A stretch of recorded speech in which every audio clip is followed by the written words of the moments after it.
Coast City Marina, all out time. End of April, what a beautiful day.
Operation. First of all, I had to buy the fishing rod holder from New Zealand to have the right fitting in the bottom for an Australian barbecue.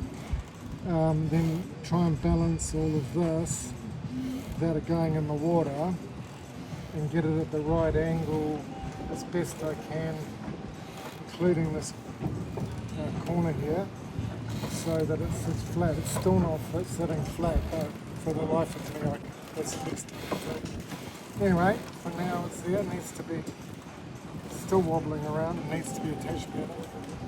Right.